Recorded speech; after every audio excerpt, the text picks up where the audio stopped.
मई के महीने की वह एक ऐसी चिलचिलाती दोपहर थी जब आसमान से आग बरस रही थी। सड़कों पर डामर पिघल रहा था और लोग अपने घरों में दुबके हुए थे।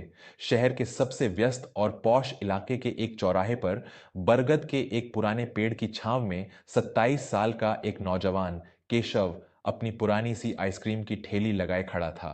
केशव के माथे से पसीना बहकर उसकी शर्ट को भिगो रहा था, लेकिन उसकी आंखों में एक अजीब सी चमक और मेहनत की सच्चाई थी। तभी उस सुनसान सड़क पर एक चमचमाती हुई करोड़ों की लाल रंग की मर्सिडीज कार आकर केशव की ठेली के ठीक सामने रुकी। कार का दरवाजा खुला और उसमें से एक बेहद खूबसूरत लेकिन घबराई हुई लड़की बाहर निकली। उसने महंगे कपड़े पहने हुए थे, लेकिन उसके चेहरे पर हवाइयां उड़ रही थीं और आंखों में आंसू भरे हुए थे। वह शहर के सबसे बड़े उद्योगपति स्वर्गीय सेठ हरिनारायण जी की इकलौती पोती आन्या थी। आन्या बिना कोई समय बर्बाद किए सीधे केशव के पास पहुंची। उसकी सांसें तेज चल रही थीं। उसने केशव की आंखों में देखते हुए एक ऐसा सवाल किया जिसने केशव के पैरों तले जमीन खिसका दी। सुनो, क्या तुम मेरे पति बनोगे? अगर तुमने अभी इसी वक्त मुझसे शादी करने के लिए हां कह दिया तो मैं तुम्हें नकद 10 लाख रुपए दूंगी। बोलो, क्या तुम तैयार हो? केशव के हाथ से आइसक्रीम का स्कूप छूटकर नीचे गिर गया। वह स्तब्ध रह गया। एक पल के लिए उसे लगा कि शायद यह गर्मी के कारण उसका कोई भ्रम है या शहर की कोई अमीरजादी किसी तरह का प्रैंक या मजाक कर रही है। केशव ने अपनी ठेली का कपड़ा ठीक किया और बड़ी ही गंभीरता से जवाब दिया, मैडम, आप जैसी रईसजादियों को हम जैसे गरीबों का मजाक उड़ाने में बड़ा मजा आता है ना। आपके पास फालतू वक्त होगा, मेरे पास नहीं है। मुझे शाम तक ये सारी आइसक्रीम बेचनी है ताकि अपनी बीमार माँ की दवाइयाँ ले सकूं। अगर आपको 10 रुपए वाली आइसक्रीम खानी है तो बताइए, वरना मेरा रास्ता छोड़िए। आन्या फूट फूट कर रो पड़ी। उसने अपने दोनों हाथ केशव के सामने जोड़ ली। मैं कोई मजाक नहीं कर रही हूं केशव। मेरी जिंदगी इस वक्त एक ऐसे दौराहे पर खड़ी है जहां अगर तुमने मेरा साथ नहीं दिया तो मेरा सब कुछ खत्म हो जाएगा।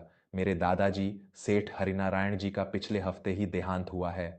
उन्होंने अपनी वसीयत में लिखा है कि उनकी सारी संपत्ति और उनका बनाया हुआ वात्सल्य अनाथालय, जिसमें 500 बेसहारा बच्चे रहते हैं, तभी मेरे नाम होगा जब मैं उनके गुजरने के 1 महीने के अंदर किसी सच्चे और ईमानदार इंसान से शादी कर लूं।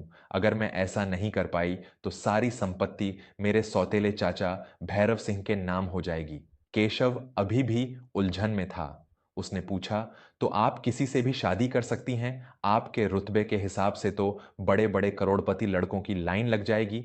फिर आप मुझ जैसे एक मामूली सड़क छाप आइसक्रीम वाले के पास क्यों आई हैं? आन्या ने अपने आंसू पोंछे और गहरी सांस लेते हुए कहा, क्योंकि मुझे किसी करोड़पति या लालची इंसान की तलाश नहीं है। मेरे चाचा भैरव सिंह एक बेहद क्रूर और खूंखार इंसान हैं। वे अनाथालय को तोड़कर वहां एक जुआ घर बनाना चाहते हैं। उन्होंने शहर के हर उस रईस लड़के को जान से मारने की धमकी दी है जो मुझसे शादी करना चाहता था। वे चाहते हैं कि मैं उनके एक गुंडे भतीजे से शादी कर लूं ताकि मैं हमेशा के लिए उनकी गुलाम बन जाऊं। मुझे एक ऐसे इंसान की जरूरत है जो पैसों का लालची ना हो और जो मेरे चाचा के खौफ से डरे नहीं। आन्या थोड़ी देर रुकी और फिर केशव की आंखों में सच्चाई से देखते हुए बोली, मैंने कल शाम तुम्हें यहीं देखा था। एक बहुत अमीर सेठ तुम्हारी ठेली पर अपना हीरो से भरा हुआ पर्स भूल गया था। तुम अपनी ठेली छोड़कर 2 किलोमीटर तक उस सेठ की गाड़ी के पीछे भागे थे और उसे वह पर्स लौटाया था, जबकि उस पर्स में इतने पैसे थे कि तुम्हारी पूरी जिंदगी बदल जाती।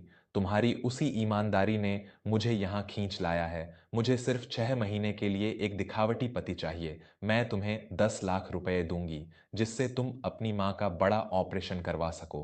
प्लीज मेरी मदद करो। केशव खामोश हो गया। आन्या की बातों में सच्चाई थी और उसकी अपनी मजबूरियां भी बहुत बड़ी थीं। केशव की मां सावित्री देवी के दिल के ऑपरेशन के लिए उसे 5 लाख रुपयों की सख्त जरूरत थी और वह दिन रात एक करके भी वह रकम नहीं जुटा पा रहा था। लेकिन केशव के उसूल उसके लिए हर चीज से बढ़कर थे। उसने आन्या की तरफ देखा और अपनी भारी आवाज में कहा, आपका दर्द मैं समझ सकता हूं आन्या जी, लेकिन हमारे समाज में विवाह कोई व्यापार नहीं है और मंगलसूत्र कोई सौदेबाजी का जेवर नहीं होता। 10 लाख तो क्या, 10 करोड़ रुपए में भी मैं किसी के साथ पवित्र अग्नि के सामने फेरों का नाटक नहीं कर सकता। अगर आप सच में उस अनाथालय के बच्चों को बचाना चाहती हैं तो मैं आपकी मदद जरूर करूंगा, लेकिन एक शर्त पर। आन्या की आंखों में एक उम्मीद की किरण जागी। कैसी शर्त? तुम जो कहोगे मैं मानने को तैयार हूं। केशव ने दृढ़ता से कहा, मैं आपसे कोई 10 लाख रुपए नहीं लूंगा। आप मेरी मां के ऑपरेशन के लिए सिर्फ 5 लाख रुपए का कर्ज मुझे देंगी, जो मैं पाई पाई करके आपको चुका दूंगा। और हमारी शादी कोई नाटक नहीं होगी। अगर मैं आपके गले में मंगलसूत्र पहनाऊंगा तो मैं एक पति का हर फर्ज निभाऊंगा और आपको आपके खूंखार चाचा से भी बचाऊंगा। मंजूर है? आन्या केशव की इस बेदाग नीयत और स्वाभिमान को देखकर हैरान रह गई। उसने आज तक दुनिया में सिर्फ लालची मर्द ही देखे थे, जो पैसों के लिए कुछ भी कर गुजरने को तैयार रहते थे। आन्या ने बिना कुछ सोचे हां में सिर हिला दिया। उसी शाम शहर के एक छोटे से और शांत शिव मंदिर में केशव और आन्या ने भगवान के सामने 7 फेरे लिए। केशव ने अपनी कमाई के चंद रुपयों से खरीदा हुआ एक साधारण सा मंगलसूत्र आन्या के गले में पहनाया और उसकी मांग में सिंदूर भर दिया। यह कोई शाही शादी नहीं थी, लेकिन इसके पीछे का संकल्प किसी भी शाही शादी से कहीं अधिक पवित्र और मजबूत था। शादी के तुरंत बाद आन्या ने केशव को साथ लिया और अपनी पुश्तैनी हवेली की तरफ निकल पड़ी।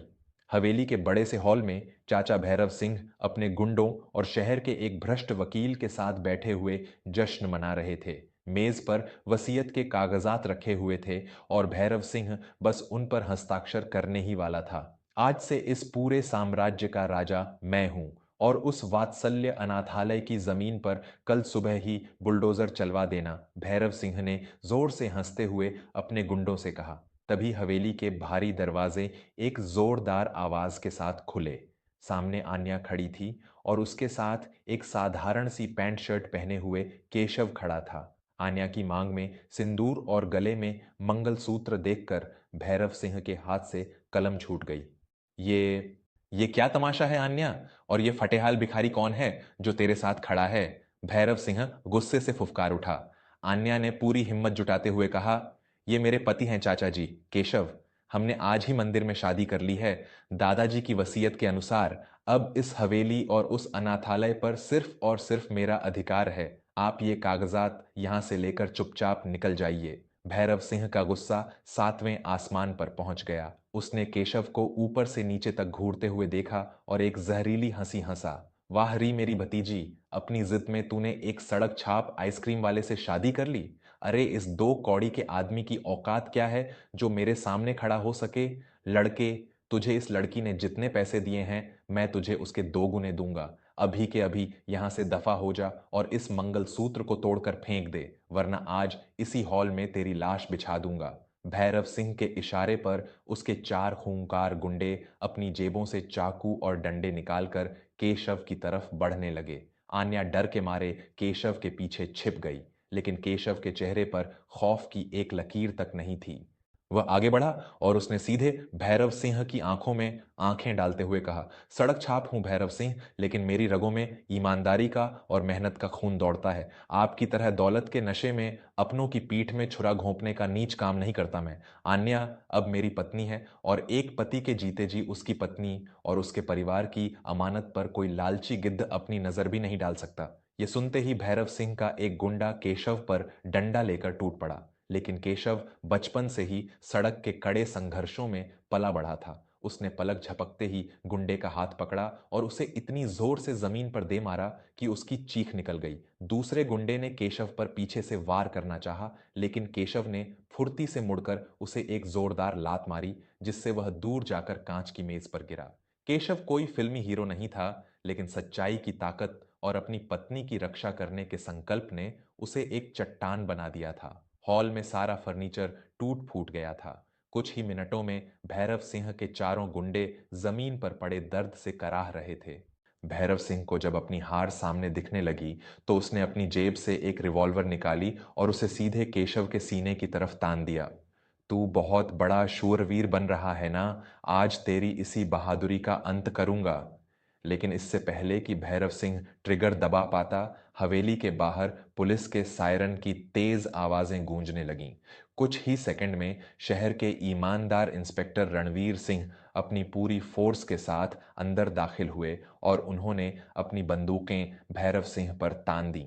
केशव ने एक गहरी सांस ली और भैरव सिंह की तरफ देखते हुए कहा, मुझे पता था कि आप जैसे लोग इतनी आसानी से हार नहीं मानेंगे। इसलिए हवेली आने से पहले ही मैंने पुलिस को उन सारे सबूतों के साथ खबर कर दी थी जो साबित करते हैं कि आपने आन्या के दादाजी की वसीयत में हेरा फेरी करने की कोशिश की है। पुलिस ने तुरंत भैरव सिंह और उसके गुंडों को गिरफ्तार कर लिया और उन्हें हथकड़ियां पहनाकर वहां से ले गई। हवेली में जो तूफान पिछले 1 घंटे से चल रहा था, वह अब एकदम शांत हो चुका था। रात हो चुकी थी। आन्या और केशव हॉल में अकेले खड़े थे। केशव ने अपने कपड़ों पर लगी धूल झाड़ी। उसने अनाथालय और संपत्ति के सारे असली कागजात आन्या के हाथ में रख दिए। आपका काम हो गया है आन्या जी। आपका घर और आपके दादाजी का अनाथालय अब पूरी तरह से सुरक्षित है। मैंने पुलिस से कहकर आपकी सुरक्षा का भी इंतजाम करवा दिया है। अब मैं चलता हूं। मां घर पर मेरा इंतजार कर रही होंगी। केशव पलटा और हवेली के मुख्य दरवाजे की तरफ जाने लगा। आन्या वहीं खड़ी केशव की पीठ को दूर जाते हुए देख रही थी। उसे एहसास हो रहा था कि केशव सिर्फ एक ठेली वाला नहीं, बल्कि एक ऐसा सच्चा इंसान है जिसने पैसों और करोड़ों की दौलत को ठोकर मारकर सिर्फ अपना फर्ज निभाया। ऐसा इंसान दुनिया की हर दौलत से बढ़कर था। केशव, रुक जाओ। आन्या की आवाज में एक अजीब सी कशिश और अपनापन था। केशव वहीं रुक गया। आन्या भागते हुए उसके पास आई और उसने केशव का हाथ अपने हाथों में ले लिया। उसकी आंखों से आंसू बह रहे थे, लेकिन ये आंसू डर के नहीं, खुशी के थे। तुमने आज सिर्फ मेरी दौलत और अनाथालय नहीं बचाया केशव, तुमने मुझे ये सिखा दिया कि इंसानियत और चरित्र से बड़ा कोई पैसा नहीं होता। मैंने तुमसे शादी भले ही एक मजबूरी में की थी, लेकिन अब मैं अपना पूरा जीवन तुम्हारे जैसे सच्चे इंसान के साथ बिताना चाहती हूँ। क्या तुम मुझे और मेरी माँ को इस बड़ी सी हवेली में अपने साथ रहने की जगह दोगे? केशव ने आन्या की आंखों में देखा। उसे वहां सिर्फ सच्चाई और प्यार नजर आया। केशव के होठों पर एक सुकून भरी मुस्कान तैर गई। उसने धीरे से आन्या के सिर पर हाथ रखा और हामी भर दी। अगले ही दिन केशव अपनी मां सावित्री देवी को लेकर हवेली आ गया। आन्या ने एक आदर्श बहू की तरह केशव की मां की सेवा की और उनका सफल ऑपरेशन भी करवाया। केशव ने आइसक्रीम की ठेली तो छोड़ दी, लेकिन उसने अनाथालय की जिम्मेदारी अपने कंधों पर ले ली और उन बच्चों का जीवन संवारने में लग गया।